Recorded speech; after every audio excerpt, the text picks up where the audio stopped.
see it. And let me check one other thing. Cool. Okay, there we go. Let's go to the lobby. All right.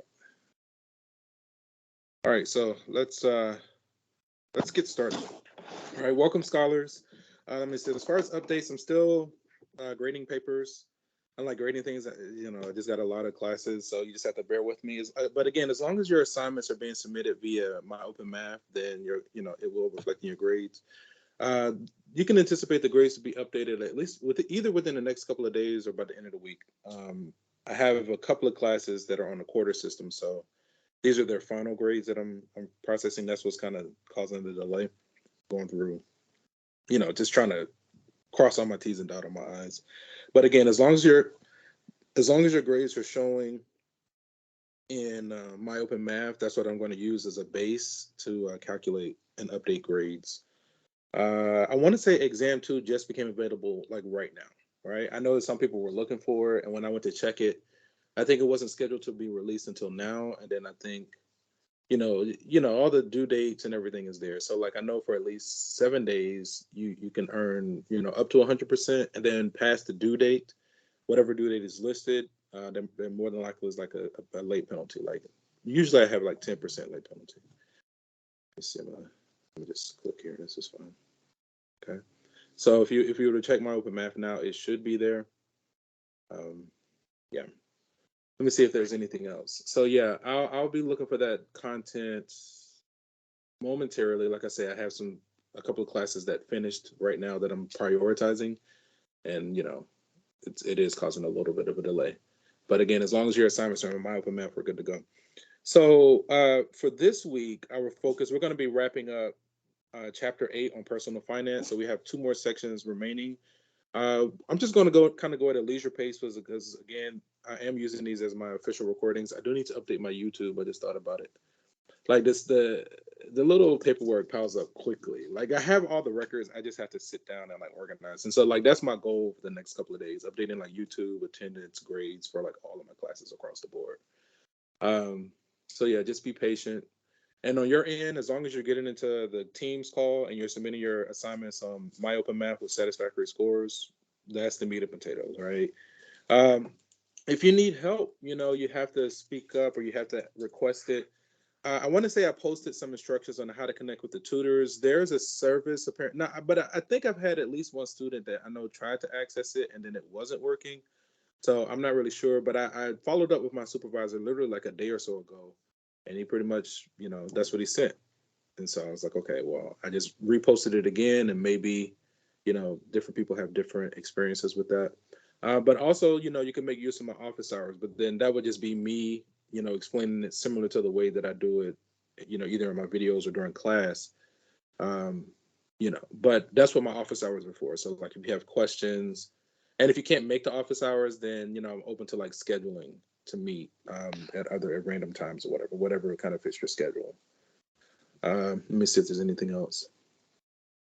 But yeah, you know, I don't I can't I don't know how to articulate what I'm trying to say, but it's like, with the structure of the course being unlimited attempts, the system is set to take your highest score. Like if you get unlimited attempts, just keep doing it until you get whatever grade you want. Right. The only reason I personally feel like the only reason anybody wouldn't get an A is because they just don't want it. Right. But if you really want an A, especially with the unlimited attempts and it's only going to take your highest score, there's no reason you can't just like do it until you get whatever grade you want. Right. Um, that's just me as the instructor and how I feel about it. Now, I don't know what your experience is like for you all, because I'm not in you all shoes. I try to do my best to put myself in your all shoes, but it's obviously it's only so much I can conceptualize or whatever. I just remember like when I was a student, that like obviously we didn't have like remote like this, and the things that some of my professors would do, like they would give a study guide to an exam. And I mean, I would do my best to do all the homework, but sometimes, obviously you just don't do it. Um, but I knew that like for this professor, if you don't know anything else, at a minimum, be sure to know those study guides. So like I would like if I didn't feel confident in homework, I would at least know the study guides, and then not all the time, but you kind of had to like know your professors. Some professors would do that. Some professors would give you a study guide, and then the exam would be nothing like the homework or the study guide. I was like, so I would avoid those kind of professors at all costs. But you definitely got to research your professors before you get into them. And I think this is only my second time at Morris Brown, so it might not be a lot here for you all to look into. But so keeping in mind my experiences with my professors, that kind of like shaped how I engage you all. Like I had professors that would do things like that, like give a study guide, and then you get on the exam. A lot of those questions either came directly from the study guide, but that was also a testing environment. So I acknowledge that right now we're not in a testing environment. So I was like, okay, some ways I can mimic that thing that my professors would do is unlimited attempts on assignments, minimal late penalty. Like to me, I feel like that's a freebie. Like if you really want it, just go and take it. It's sitting there waiting for you. And it's like I try to encourage students, like, even if you are struggling, I'm okay with you like taking this content and sitting down and working with the tutor. But it's a matter of connecting with the tutor. I thought Morris Brown had tutors. It seems like I'm getting the impression that maybe there aren't official tutors. Maybe there are not. But again, like I shared at the beginning, my supervisor, he posted some instructions on how to connect with the tutors. And I'm okay, like if you can connect with them and you take this content and you sit down with them and go line by line, side by side, I'm okay with that. The only challenge is, you don't want to just be completely passive, because you never know when you might find yourself in a testing environment and you're going to be responsible for this. I've had where, the course was remote, or we pretty much ran it like a remote course, and then the final exam had to be like in person or in a proctored setting or whatever. So I just say that because I just don't want people to waste their time. Like I don't want people to like kind of shirk it off and get through it, but then they don't learn anything. Then you would have paid your money and you waste your time. And that's what that's my major concern. But as long as you're getting your assignment submitted and you're learning something, then it's okay. Like it's totally okay. Let me see. Let me check the chat real quick. Chat looks good. You guys look good. Okay. So yeah, and then by the end of the week, again, my goal is to basically update grades across the board. I have like 7 or 8 classes. But there are 2 that I do have to prioritize because they've officially ended. So I'm trying to submit their final grades, and that's what's causing the hold up. But then grades, attendance, and my YouTube, like with the recordings. Like I know I'm behind by maybe like 1 or 2, a couple of recordings with this one. I have the copies. I just need to load them or whatever. Yeah. Okay. So as usual, if you have questions, feel free to unmute yourself or type in the chat, and we can talk about it. And also, we can hang out afterwards. Like we don't have to leave right when class ends. If you want to like stay back and work on problem sets for a bit, we can. If you have questions about anything that's on My Open Math, if you can access it, we can talk about it. There's no real limitations. If you have questions, if you want to work on something together, we can. Okay. This always does this. Let me do like this. Seamless, and then if I go back, single. There we go. Okay, give me just a moment. All right, I'm just going to use that for now. Okay, so let's see. So we're continuing chapter 8. Again, we have 2 more sections to go. This is a Blitzer Thinking Mathematically on Personal Finance. And so right now we're going to be working on section 8.7, the cost of home ownership.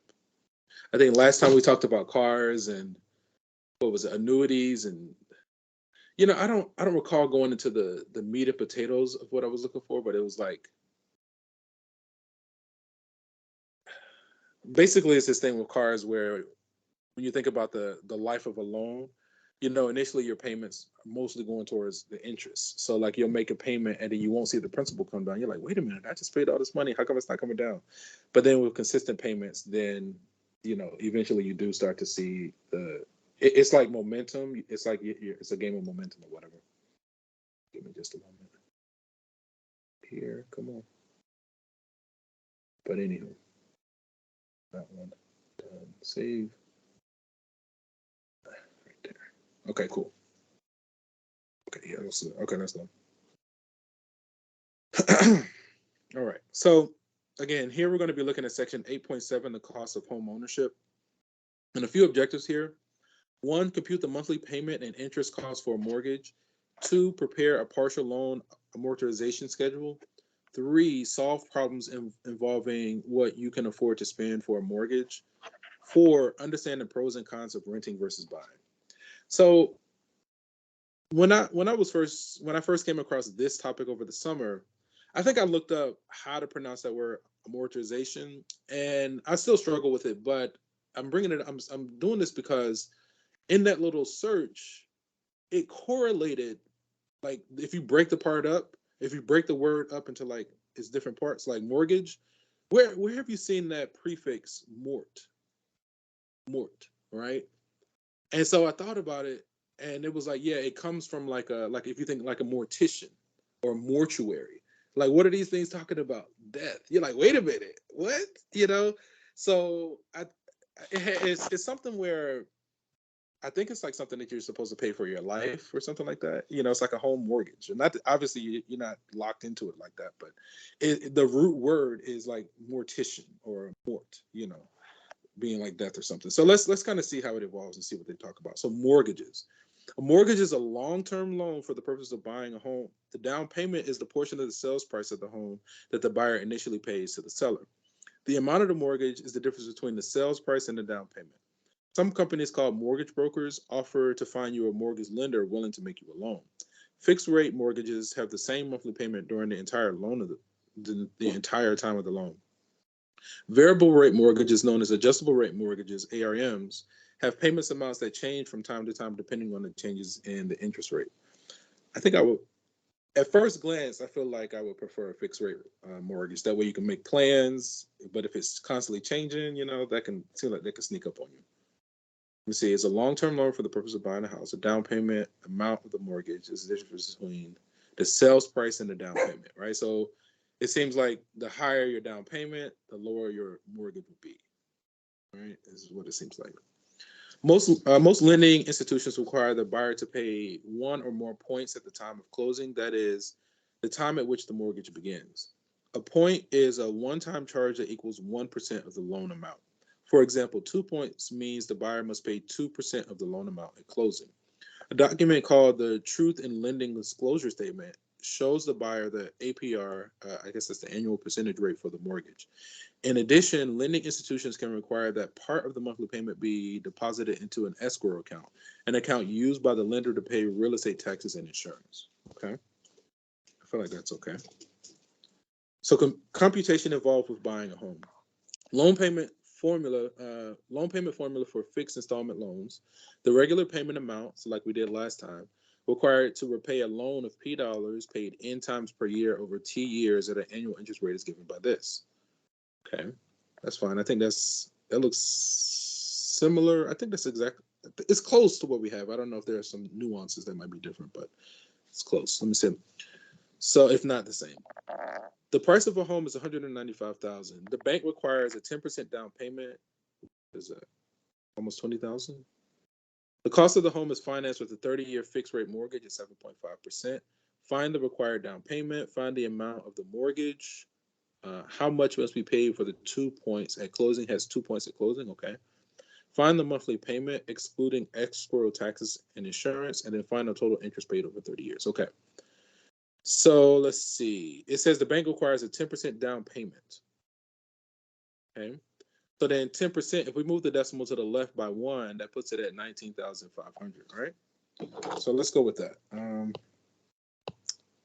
Good. Let's do, I want something dark. Let's go like this. So 10% of 195,000. So it looks like it's about 20,000, 19,500. Okay. Let me make sure real quick. Down payment is a portion of the sales price. Yeah, that's fine. Let's keep going. Find the amount of the mortgage, right? So if we put in 19,500, 2 points, monthly payments, that's the monthly payments. They said the mortgage was the difference in the sales price and the down payment, right? So if we say that 195,000 minus 19,000, let me see. If we said minus 20, that would put us at what? 175,000. But then that was 500 too much. So 175,500. Is that right? Hey Google, what's 195,000 minus 19,500? 195,000 minus 19,500 is 175,500. Yeah, what we said was correct. Okay. How much well, provided that we're processing this in correctly. How much must be paid for the 2 points at closing? Now it said 2% plus 2 points at the time of the closing. And let me see. The points. Most lending institutions require the buyer to pay one or more points at the time of closing. That is the time at which the mortgage began. A point is a one-time charge that equals 1% of the loan amount. The loan amount. How much is this loan for? I guess it's the 185, right? So 2%. Let me see. If 10% is 19, and then that means 1% would be what? 1950, like 1,950. So then almost 4,000. So 1950 times 2. Yeah. Hey Google, what's 1950 times 2? 1,950 times 2 is 3,900. Okay. How much must we pay for the 2 points at closing? That's 2% of the loan. Okay, that should be correct. Final monthly payment, excluding escrow, taxes, and insurance. The regular payment amount required to pay a loan in times. Let's see. I guess I'll just get a copy here. So I guess I'll write it. Let me do PMT. We got this 1 minus 1 plus R of N to the power of negative NT under P times R of N. Okay. So I'm just going to cut this.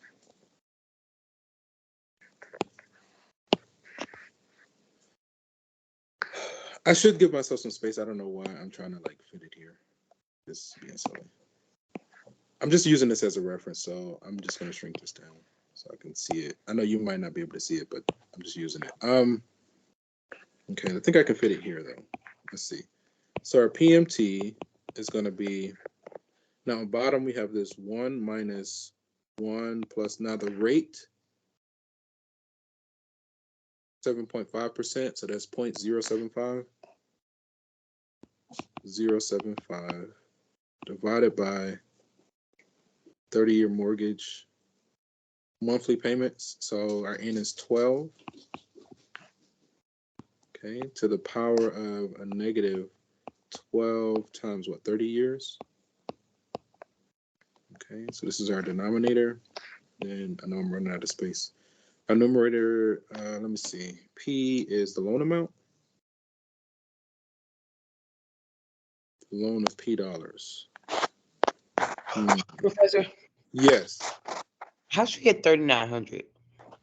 It says, let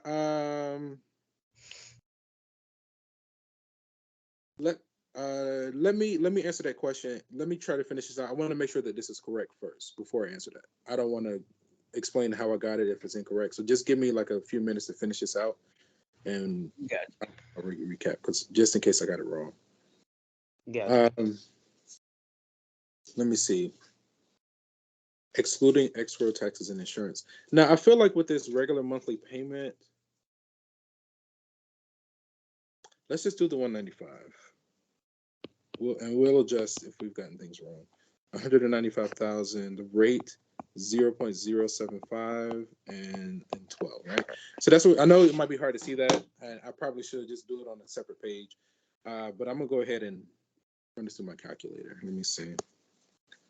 So if I can pull up my trusty dusty rusty, let's just go like this. Yeah, that's fine. It's gonna be choke. Okay. Thank you. So I don't have to reload that. Okay, that looks good. All right, so let me crunch this number. Let's get a result, and we got one more, and then we'll do a recap on each part. So the numerator, we got this 195, 1, 2, 3 times 0.075 divided by 12. That closes that off, and this closes off the numerator.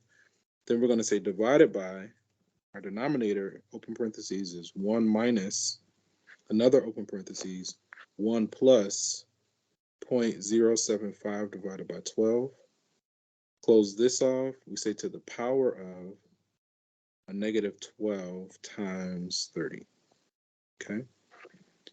So that's the power. Let me see. 1, 2, close, open, close. I think it's just 1, right? Okay, like that. So regular payment amount, that's reasonable. I mean, almost $1,400 a month. That can happen. You know, you can have a mortgage for that amount. Okay, so we get approximately, what is that? 47. So 1363.47.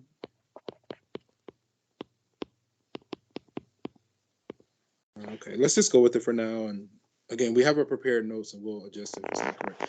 Find the total interest paid over the 30 years. Now, I guess my concern is, how do we factor in the down payment and these points that we pay? Oh, wait a minute. Okay, maybe if the mortgage is 175, maybe we should have used 175 instead of 195, because using the 195, I feel like it's not factoring in the money that we've already paid. So let me redo that calculation, but instead of using 195, let me do it with the 175,500. Let me check one more thing. Find the amount of the mortgage, P dollars, fixed installment loans. Okay, just pay P dollars. Yeah. Let's use. Let me adjust this, because that was the thing. I was like, how do you factor this in? And so let's use the 175,500 instead of the 195. So let me redo this right here. 175,500. Now we get 1227.12. 1227.12. Let's go with that instead. 1227.12.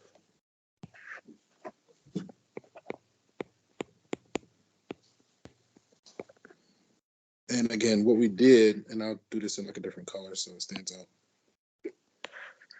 Here we did 175,500. Okay, I feel better about that.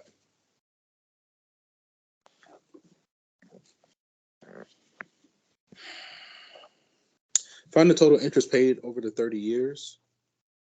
So if we're paying that amount every month for 30 years, let's see. So let's take that answer times 12 times 30.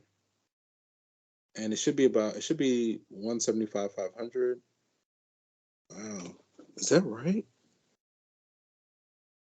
Every month? Man. And that's including interest. That can't be right. Are we really paying almost $500,000? Jeez.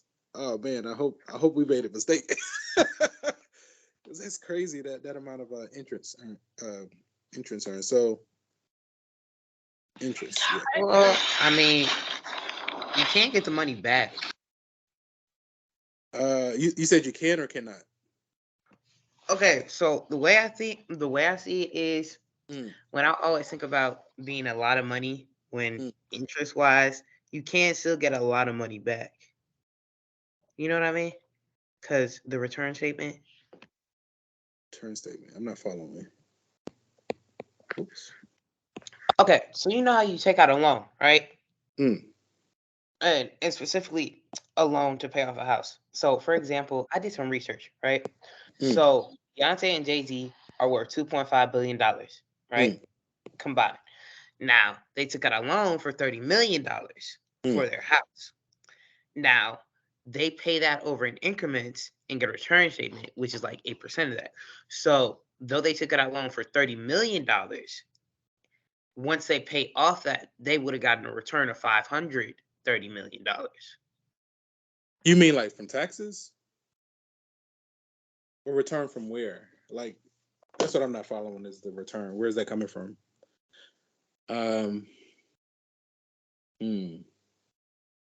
Let me see. Let's look at I just want to see if these numbers are correct. Give me a moment. Let me see. Find the required down payment. I feel good about that. All right. Okay. So for A, the 19,500 is good. The amount of the mortgage, 175,500 is good. Okay. How much was you paid for the 2 points? We got almost $4,000 or 3,900. Right there. 2%. Oh, see, we based it. Once we make that down payment, we had to adjust, right? I did 2% of the sales price. I was supposed to do 2% of the loan. So let me adjust that. And we caught it. I feel like we caught it in one of them. Let me correct this one. So this one was supposed to be based on the 175, 2% of that. Let me see. 10%, 1%. 1% would be 1755. Hey Google, what's 1755 times 2? 1,755 times 2 is 3,510. 3510. Okay. Again, we originally did that calculation based on the sales price, but we weren't factoring in that we already made a payment in the form of a deposit or down payment. So we needed to do that calculation based on the mortgage, which was less than the sales price. Now we get 3510. There's the 3510. So the down payment of the 19,500 is paid to the seller, okay, and the cost of 2 points is paid to the lending institution, okay. So then for D, let's check our D. So we got this 122712. Let's see. 1227. Yeah, 122712 is correct, right? Again, it's an approximation, so we're good there. Yeah, we had to make that adjustment basing everything on the mortgage and not on the sale price. Okay. Yeah. So I think that that's why I paused, because there was a question about the 3,900. I was like, let me make sure I did this correct. And we did do it originally. We did do it incorrectly because we based it on the sale price when we should have based it on the mortgage. That's why I was like, let me just check these first. Okay? Yeah, because I saw that and I was like, where's the 3,900? Because I did it in my calculator and I was like, huh? So Yeah, I chose the wrong number. I did it incorrectly based on the sale price. I should have did it based on the mortgage. So then, so D looks good. Find the total interest paid. So then what I did is I took the answer from D. If we're paying that much every month for 30 years, I just took I took the result from D. That's the monthly payment amount or whatever. Times 12 months in a year times 30 years. So then I got some number like 300 or 400, whatever. I got a huge number, 400 something. So then I said that minus, did I subtract the right thing? Total amount paid. Wait a minute. I think I need to go back again. Because let me think about it. Because I'm still not factoring in the deposit. Let me deduct our down payment. I think. I feel like that number is off as well. Let me think about it. Give me just a moment. So if we take that times 12 times 30, we have this total amount paid. Find the total interest. That's the amount extra. This might be okay. Okay, so I'm going to look at my prepared notes. We got 20. So we said, the result from D times 12 times 30, we get this massive number. Then I said that minus, I did the 175, 500. So let's look at the prepared notes and see what's the proper. So then here, the total cost of interest is equal to the difference between the total amount of all monthly payments and the amount of the mortgage, right? Okay, I think we're good. The total of all monthly payments is equal to the amount of the monthly payment multiplied by the number of payments. We found the amount of each monthly payment to be 1227 times 12 months in a year times 30 years. So 1227. Again, we had 1227.12, but we should get something close, right? 266, 220, and we got something close, right? Close enough. Yeah.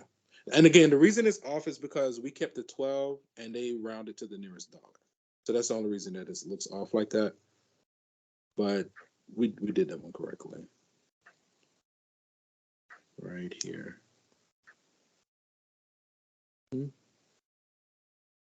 So the total interest paid over 30 years is approximately, wow, $250,000, basically. A little more than $250,000. Okay, so I know that I think we answered at least one of the questions. Yeah, that's interesting. So, I am one that's interested in like property ownership as like I sometimes I think about I was like, well, maybe I might become a like a real estate agent, or I really just want to like own properties and like kind of be a landlord, but I more than likely I'm gonna like automate as many processes as possible, right? So I probably would get like a a property manager to like collect the monthly bills or whatever. As long as I can automate the processes, that means I can go do whatever I want and my money keeps flowing. That's my personal goal, right? I don't have to punch a clock. I can sleep as long as I want. I can go wherever I want, whenever I want. You know, like that's the goal. Um, I was part. There was one group I used to attend. One of the members was describing like they. I guess we were kind of like venting. It was like a spiritual group, and so they were kind of like venting about this experience that they're having with their sibling, where their parent left them this asset, but the sibling just like has just keeps it all for themselves. And so basically, they were saying that their father left. I think it was. I think the member is a male, and his sister. I think that's how it goes. Like, it took it all, and so the father basically left this apartment complex that like generates $20,000 a month. I was like, yeah. Aside from leaving the animosity, but that idea and like the way he described it was like, because this person has the ownership of this rental property, they collect $20,000 a month. They don't punch any clocks. They just do whatever they want. The property manager manages everything, and they just kind of check in periodically to make sure everything's clicking. You got maintenance people, to kind of keep everything operational. Property manager, clean it. I think it's an apartment complex, so but you can automate those processes so that you know you can free your time and still generate money. And I personally feel like every human deserves something like that. Like I don't believe in punching the clock. Like I feel like if you want to do something, you do it. If you don't want to do it, you shouldn't have to do it. That's just how I personally feel. But again, we're in a system where you have power elites. They have all this power and control. I was watching something today. Now, obviously, I can't say one way or another about aliens, but it was talking about, you know, the aliens classify humans into two categories. One category is the people about love and prosperity and this other category is about people that like to rule, that believe in control and domination over others. And they were saying that like humans are the only species that like will enslave and kill their own. All other like alien species, like universally, don't behave like that. And so they were saying that like, now again, this is all allegedly. I'm just sharing like what I experienced with this video. They were like, this guy claimed that he had been living on some alien something and communicated with aliens for like decades or whatever, and like he got to visit and like go on the ship or whatever, and like they were like when they saw I was a human, they were afraid because they know how like barbaric we can be as a collective. I was like, yeah, we can do some pretty effed up stuff. So I'm not. That was less about the alien thing and more about the classifications of two types of people and how we can be barbaric. So I just thought it was interesting, and I was like, well, I clearly fall into like a second category. Because I mean, where I can see that whole ruling by control, I just do not believe in it. I don't like nobody telling me what to do, and so why would I treat somebody else like that, right? Like, unless you just don't acknowledge karma. If you're not worried about karma and it coming back on you, then we can go toe to toe. We'll dance or whatever. But I'm not. I'm trying to minimize that kind of like bad karma coming towards me. So you know. Anywho, just stuff. Okay. So, loan amortization schedules. When a loan is paid off through a series of regular payments, it said, "Oh, maybe this is it. Maybe this is why it didn't pop up during the cards because it pops up here." Let's see. When a loan is paid off through a series of regular payments, it's said to be amortized. I'm struggling with that word, which literally means killed off. Remember how I said the root word is like a mort, like a mortician or mortuary, or so it's like death, right? And so the word literally means killed off. So it's like your way to pay the life of this thing to kill off the loan, right? So although each payment is the same, with each successive payment, the interest portion decreases and the principal portion increases. A document showing the important information about the status of a mortgage is called a loan amortization schedule, right? This is exactly what I was looking for. Prepare a loan amortization schedule for the first 2 months of the mortgage loan shown in the following table.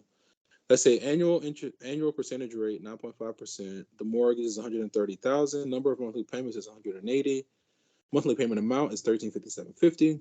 The term is 15 years and 0 months. Payment number 1, interest, principal, balance. Let me see. Is there a formula? Interest payment, principal payment. Let's go to the next slide.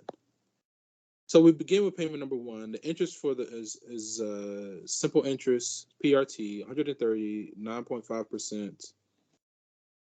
One of the 12 payments, right? A 12th of a year, right? So we get this 1029. So the principal payment is a monthly payment minus the interest payment. The monthly payment, okay, how do we determine the interest payment? Principal balance. We need some data here. So the balance of the loan, let me see, principal payment is the monthly payment minus the interest. How do we determine percentage rate? Interest for the month, there it is, okay. So if we think about the first month, right? The principal, the balance of the loan is 130,000 times 9.5% times a 12th of a year. So the interest for that first payment is 1029. But keep in mind that month we're paying 1357.50. So that means the amount that goes towards the principal out of that 1357, only $328 goes towards the principal. So now you got to say, okay, we're applying $328 towards the principal. So now our new balance is 129,671.67, right? So in that first month, you're paying $1,300 and only $300 of the dollars going towards the principal. And that happened to me. Like, that's what happened with my car loan, my car note. I was like, that was happening for a while. I was like, wait a minute. I've paid at least, almost the full price of the note. I was like, what's going on? What's taking so long? Like, what? And so I wasn't aware of this kind of stuff, But again, I think I mentioned that, kind of like rebelliously just went and got a car without like consulting my parents because I got tired of them trying to get me to be practical. They're like the king and queen of like practicality, and I can be like impractical sometimes. So I got impatient. I was like, look, I'm tired. This has been like a couple of decades now. I can't keep denying myself. Like I want to do something for myself. So I did it. Now I'm seeing on the back end, the insurance is ridiculous. I'm kind of towards the end of the loan, so I'm excited. I actually did it, but I could have saved myself a lot of headache if I actually worked with my elders. So, you live and you learn. That's where the wisdom comes. And then it's so funny because I know that it's going to be somebody young in my life. I'm like, hey, you might want to consider this. And they're like, you don't tell me what to do. I'm a grown up, and then they're going to run into the same thing because I know my parents did the same thing. Their parents tried to warn them. You had to bump their heads. It's just like vicious cycle until one generation decides to wise up and actually like listen, So it's really funny. This like cycle you can see, but it's funny. Okay. Yeah, so that was interesting, right? So we use a simple interest payment. So now we have the new balance. So can we see the second month, the next installment? So now starting with the loan balance of this, we repeat the computations for the second month. We determine the interest. So now the interest is going to be lower because the principal has come down, right? So for the second month, now we take that new balance, still times the 0.95 times the 12th of a year. Now this month, the interest amount is going to be the 1026, where the previous month it was 1029, so it went down by $3. Okay, that's fine. But notice more of the money is going towards the principal. The previous month it was 328, now it's 330, right? So now the balance is the 129, and you keep doing that month after month, and so it shifts. So this is the process where it shifts from, at the beginning of the life of the loan, more of your payment goes towards the interest, but with consistent, steady payments. And once you get towards the end of the life of the loan, now most of your money is going towards the principal. But see, what we're experiencing here with this loan amortization schedule, this is a concept that I came across in researching just about finances and money, and they were like, wealthy people always pay themselves first, right? So where initially most of our money is going towards the interest payment, this is a clear example of a person in power paying themselves first, right? So that's just a principle of wealth. That's a habit that like wealthy people do. I know that's at least one of them that we do. Got to shift that narrative. Stop putting myself on the end of the spectrum that I don't want to be on, right? Because anyway. So, okay, so that's the end of the second month, right? Okay, so I think we have them listed out here for several months. So payment number one, the amount of interest that goes to that, and you can actually do this in like a spreadsheet, right? Because you can do a formula because like for the interest, that's just a simple interest formula, I equals PRT. But each month, you get a balance, a new balance. So you can make a spreadsheet that'll do this automatically. And then like when you get that balance from the first row, you can use that in the second row to calculate that interest payment. I low-key want to break out my spreadsheet right now and see if I can recreate this. But again, it's clear that you can easily do this in a spreadsheet. So then payment number 4, payment 30, 180. All right, so it's 180 total payments.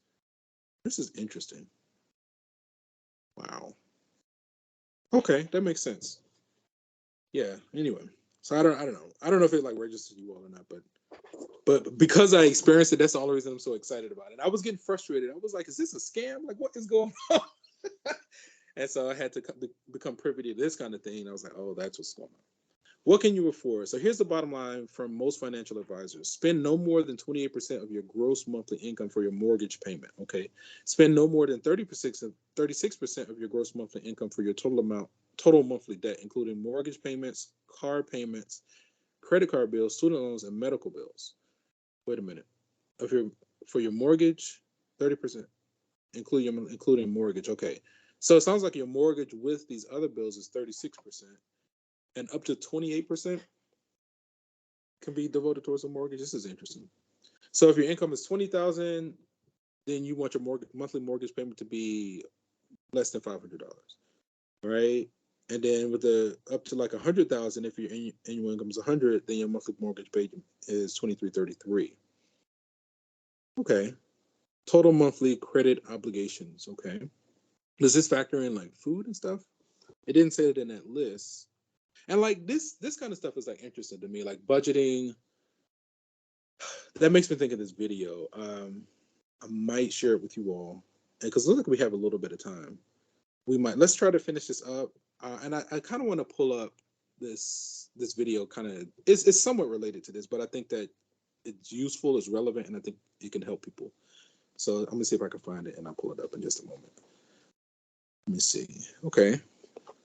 So example, what can you afford? Suppose that your gross annual income is 25,000, right? Right there. So then halfway between that is about what, 5 or 6 for the mortgage. And what is that? 7,500. Suppose that your gross annual income is 25,000. What is the maximum amount you should spend on each month on a mortgage payment, right? Right here. So it looks like it's about halfway, right? So the average of those two. Hey Google, what's the average of 467 with 700? Sorry, I don't have any information about that, but I found something similar. Do you want to know how to What is that? calculate average? That's what is that, 11? Hey Google, what's 1167 divided by 2? 1,167 divided by 2 is 583.5. 583. So let's say approximately 584. Let's say 584. Maybe 583. It's one of those two numbers. It's just like what your goal is, and like if you're trying to stay, because it's really 583.5. So if you're trying to stay within that range, that's the only reason I chose the 583. The 583.5 does round up to 584, but I think we're just arguing pennies, right? I feel like at this stage, is either one is acceptable. What's the maximum amount you should spend each month for total credit obligations? Let me see. It says 28% for the first one and 36%. So let's do this instead. 28% and 36. 28. Hey Google, what's 28% of 25,000? 28% of 25,000 is 7,000. That can't be right. Wait a minute. I didn't do that right. Of your monthly income. Your gross annual income is this, so you got to divide that by 12. What do you say, 28%?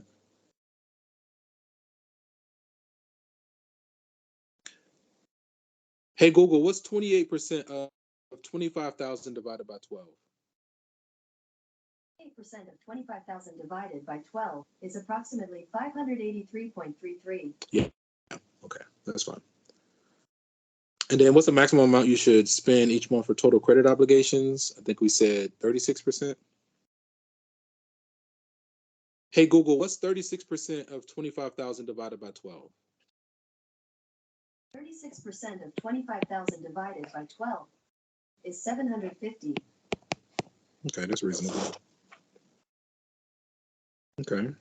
If your monthly mortgage payment is 80% of the maximum amount you can afford, what is the amount you should spend each month for all other debt? If your monthly mortgage payment is 80% of the maximum amount you can afford, so 80% of that. Okay. So I think we're going to do 80% of that 583.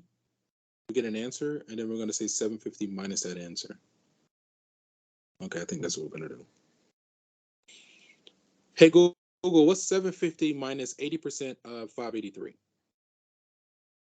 750 minus 80% of 583 is 283.6.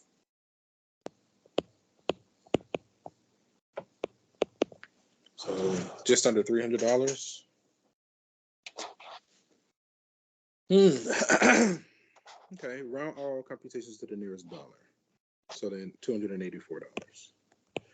Okay. Let's see. I mean, that's interesting. Like that makes me think of something else. So one of them was the video. Another one was this thing that I wanted to share. It's this concept. I'll try to be as concise as possible. Like, and I didn't even see it in this series, but they actually alluded to it. There's a series on Netflix called Live to 100. And basically it's this guy that found these different regions around the globe where you have this high concentration of people that live to be over 100. People that live to be over 100, they classify them as centurions, right? Like a century. So they live to be over 100. And he called those regions that have the high density of centurions, he called those blue zones. And so like one of the blue zones was this place, someplace in like Japan. And when he was questioning the people or interviewing people as far as what do they attribute to their longevity, they would talk about this thing called, I think it's called ikigai. I think that's the proper term. Where it's basically talking about life purpose. And so the reason I brought up this series was because I kind of wanted to mention this thing about the life purpose. There's this exercise. It's really, really interesting. It kind of uses like, I think we talked about Venn diagrams, but it uses like Venn diagrams to help you find your life purpose. And it like overlaps these different concepts and you kind of fill it in. It's like a little worksheet that you work through. But by the end of it, it kind of alludes to or points towards what your life purpose might be. And then, so with the people in Japan, they were like, once you identify your life purpose, that's what you do. It's like they feel like if they stop doing their life purpose, they would just fall away from this place. So to keep themselves here, they just continually do their life purpose until they can't do it anymore. And like I feel like there's some merit to that because that's kind of what happened to with my dad. Like he was working for the Food and Drug Administration for like all of my life. And we kept encouraging him to retire, but he didn't want to retire. And then when he did retire, he was only alive for like 6 more years after that. But it seemed like something that he enjoyed that he probably could have kept doing. And I don't know, it's kind of weird, but I feel like there might be some merit to what they were saying. And honestly, that's kind of what I feel like I want to do is like, okay, find a way to build a life off of something that I want to do it. Like not like where I have to go to a job or I have to do this. If I feel obligated, I'm more than likely I'm not going to do it. Or I'm just going to bide my time until I can escape. But if I'm doing something that like breathes life into me and it gives me pleasure and like I'm passionate about it and it's low energy and I don't feel obligated, I feel like that's a better track. One of the quotes is, when you get paid to do what you love to do, you never work a day in your life, right? And so either subconsciously or consciously, that I know that's the path that I'm on. So we have two potential like just random interesting activities once we finish up this content. We can either do like this mystery video about finance that I think is fairly simple that I think that everybody can use, or I could try to pull up that little presentation on the ikigai and your life purpose. So just kind of keep that in mind, and we'll make a decision if anybody requests anything at the end. Okay. Let me see. So we got 583. 583. Okay. Then we got 750. And then our last one was 284. Okay. Let's do a quick recap. Maximum amount you should spend each month on a mortgage payment. So if your annual gross income is 25,000, so then we did 25,000 divided by 12 to get how much we're earning each month. So then we took that answer from each month. And for part A, for the mortgage, I think we said that should be 28% of your monthly income. So 28% of our monthly income ended up being 583. And then for the mortgage with other credit obligations, I think it said 30%, 36% of your monthly income. And so then that gave us the 750. And then, so the max we could spend for the mortgage is 583. And it says that our mortgage, we're spending 80% of the maximum. So then they were like, well, how much is left over for other credit obligations? So then we found 80% of the 583. We get an answer, and then we said 750 minus that answer, and it gave us a 284. Okay, and then again, we have it typed out here. I'm assuming that you all are able to access the notes. I usually post them in my box link. I haven't. Nobody's been like I can't find them. So I'm assuming that that's working properly. Okay, we got a few more slides. We're almost there, and we only got a few minutes. Renting versus buying. Okay, benefits of renting. So there's no down payment or points are required. You generally have a security deposit that is returned at the end of your lease. It's very mobile. You can easily relocate, moving as often as you like and as your lease permits. Does not tie up hundreds of thousands of dollars that might be invested more safely and lucratively elsewhere. Most financial advisors agree that you should buy a home because you want to live in it, not because you want to fund your retirement. Okay. Does not clutter what you can afford for total monthly debt with mortgage payments. Okay. Let's see. The benefits of renting may involve lower monthly expenses. You pay rent, whereas a homeowner pays a mortgage, taxes, insurance, and upkeep. Can provide amenities like swimming pools, tennis courts, and health clubs. Avoids the risk of falling housing prices. Does not require home repair, maintenance, and groundkeeping. There are no property taxes, generally less costly than buying a home and staying in it for fewer than 3 years. Okay. Benefits of homeownership: peace of mind and stability. Provides significant tax advantages, including deductions of mortgage interest and property taxes. There is no chance of rent increasing over time. Allows for freedom to remodel, landscape, and redecorate. You can build up equity, the difference between the home's value and what you owe on the mortgage as the mortgage is paid off. The possibility of home appreciation is a potential source of cash in the form of home equity loans. Okay. The benefits of home ownership. When looking at 7-year time frames, the total cost of renting, monthly rent, renter's insurance, loss of potential interest on a security deposit, is more than twice the total cost of buying for homeowners who itemize their tax deductions. Okay. So, okay. All right. Let me see. So, are there? I think I'm going to pull up. I want to see if I can find that video, the one because we were talking about basically like budgeting, and let me see if I can find a video. If you just give me a moment, I think I might stop the recording. Let me go ahead and do like close out, and let me at least just close out just for my recording. So with that, we did just finish. I think it was section 8.7. We do have one more section that we need to do from chapter 8, so we're going to work on that on Thursday. And I think the goal for this week is just to finish up chapter 8, and then after this week, we'll start working on chapter 11. It's going to be the next one. So again, I'm just doing this to close out the video. From One Beautiful Mind, enjoy the rest of your day.